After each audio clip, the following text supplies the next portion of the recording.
Quand on a un goût pour la contemplation, ce qui peut être mon cas, le risque c'est d'être que dans la contemplation, de rester immobile et de se pétrifier, de ne plus agir.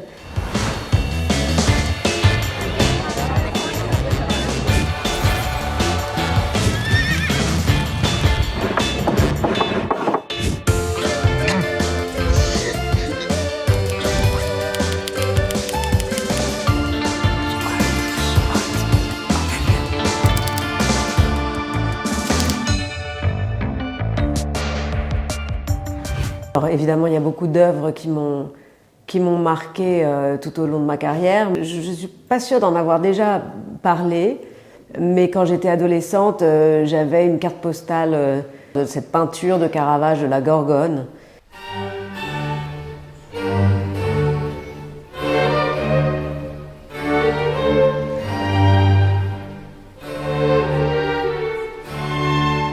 Et c'est une figure qui m'a toujours beaucoup intéressée. D'ailleurs, j'ai fait une œuvre qui s'appelle Le Bois de la Gorgone, qui est au domaine de Clisson.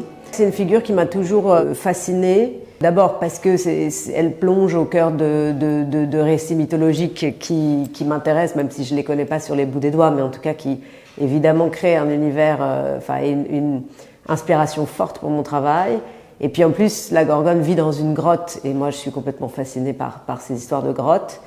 Et je crois que justement à l'adolescence et même à d'autres moments dans la vie, je pense que cette idée d'être pétrifié m'a toujours fait peur. L'idée d'un moment quand on a un goût pour la contemplation, ce qui peut être mon cas, le risque c'est d'être que dans la contemplation, de rester immobile et de se pétrifier, de ne plus agir. Et je crois que moi j'ai besoin de faire beaucoup, mais toujours avec cette crainte par moment de me figer en fait. Donc c'est vrai que c'est une figure comme ça que j'ai toujours trouvée assez fascinante.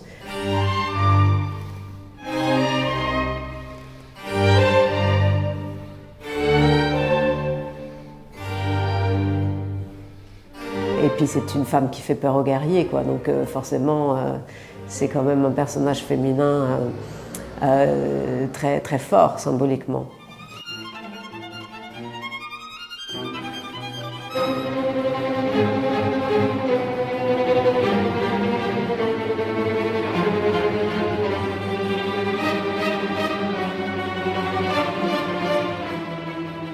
Je trouvais que c'était intéressant de montrer dans cette exposition comment naissent un peu les bifurcations entre le dessin, la broderie et puis de jouer aussi sur les questions d'illusion et de trompe-l'œil. Par exemple, j'ai choisi de faire comme un triptyque qui part d'une petite forêt en carton, et puis cette petite forêt en carton, il y a une version brodée aussi en 3 dimensions qui joue à imiter le carton, mais la forêt en carton joue déjà à imiter la forêt, donc on ne sait plus très bien qui imite qui. Ça m'amusait beaucoup de travailler sur cette question du trompe-l'œil, ou en tout cas de l'illusion, et de jouer à imiter mon propre travail en utilisant un autre matériau qui singe ou qui mime, un matériau qui déjà mime le réel, qui est la forêt.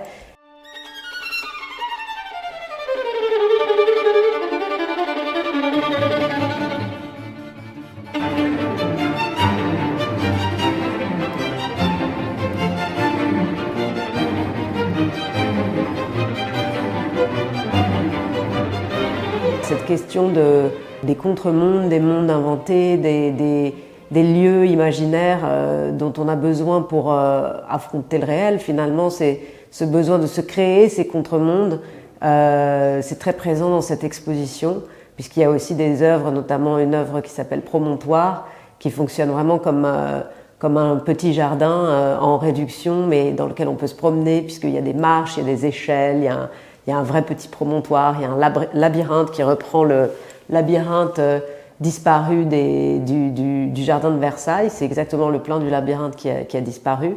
Donc ça évoque aussi des lieux réels, des lieux fictifs. Ça reprend finalement quelque part mon goût pour les caprices architecturaux qui mêlaient le vrai et le faux, puisque il y a le vrai labyrinthe de Versailles, mais on n'en a plus que des plans et des œuvres graphiques et c'est tout. Voilà, donc c'était un peu tous ces jeux de correspondance entre les dessins, la broderie, la sculpture, ce jeu sur l'illusion, et que j'ai eu envie de travailler pour cette exposition.